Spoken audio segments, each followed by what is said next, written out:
wasn't expecting that.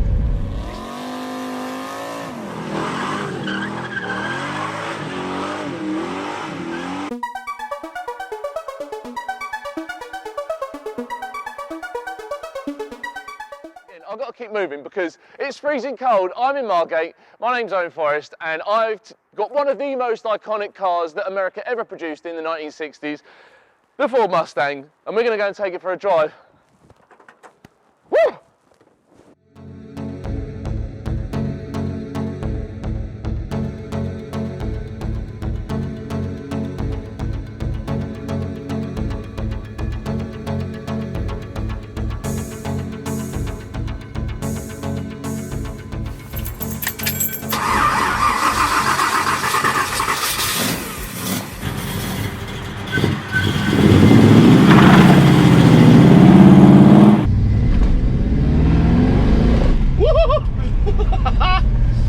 I wasn't expecting that.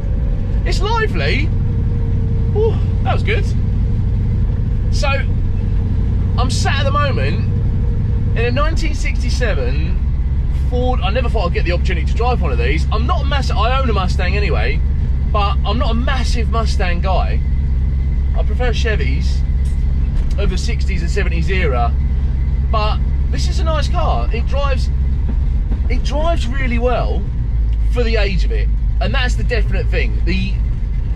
Everything has to be relative, because even rubbish cars nowadays still drive all right, but cars from back then, I mean, this old girl is 50 years old now.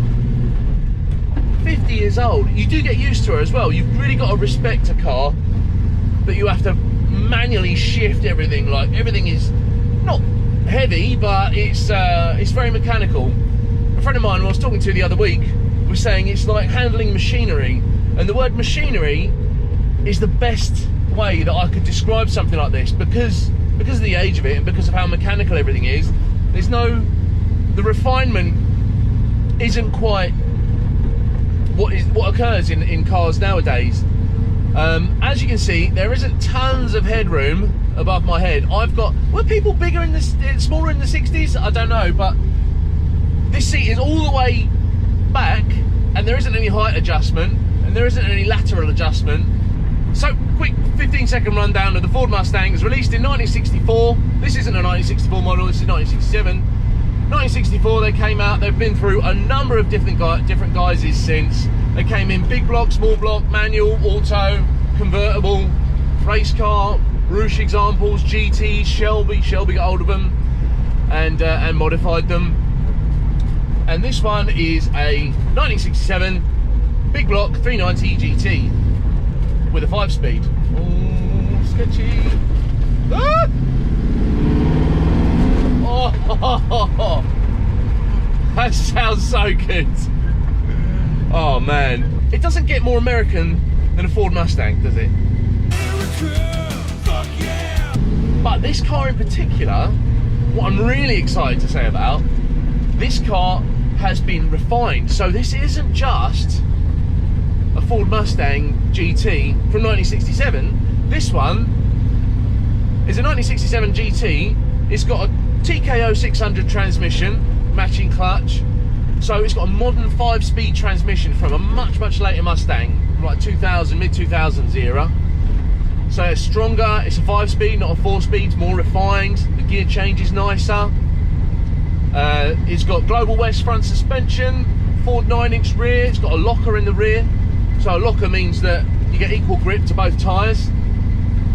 The engine's been rebuilt, it's been blueprinted. It is a 390. I don't think it's been overboard, but there's tons and tons of paperwork with it, together with the warranty certificate from when the car was purchased in 1967, and the booklet as well. There's tons of paperwork with it. But actually, she drives all right. Now that it's warm, every car at this age, when it's cold, they're a bit tough to start, but well, not tough to start, but you know, they're not quite as smooth until they've warmed up. But she actually drives really very well. The car's completely rebuilt. You'll see some of the exterior shots. It's got a deluxe interior, and after the engine was rebuilt, it had I think it had Edelbrock alley cylinder heads, So it's probably going to make about 450 horsepower, something like that. It's got a bit of a heavy duty cam in it, nothing too mad. Again, it's a very streetable car. And the suspension's not too firm. The paint's new, paint's only been on there a few years.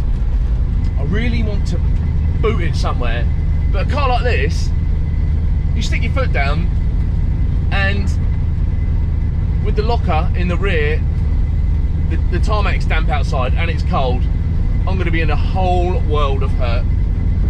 It drives so good. It actually drives all right. It's quite nourishing to drive a car that looks as good as this, but drives well as well.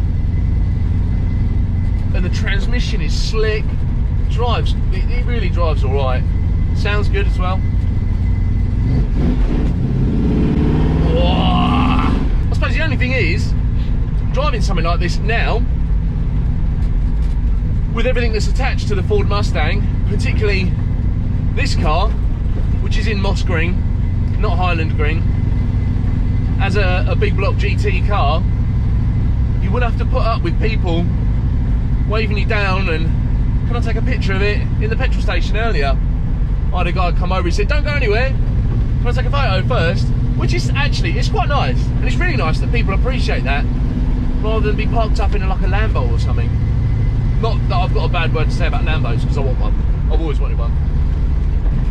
It's kind of like, what's the word? Where they break in a wild horse, a Mustang. That's what it's like, getting used to driving it. It's got a few quirks and the ways that she drives. I've only just now felt really quite comfortable in driving it a bit quicker and a bit smoother. Oh, traffic. Don't do traffic. Oh, it's a Morris Minor. I don't know if you can see that in shot. You're a sight for sore eyes. Terrible British. I'm not a big fan of British cars, apart from the Mini we did the video on. Quite enjoyed that. For what it stood for, not for what it was.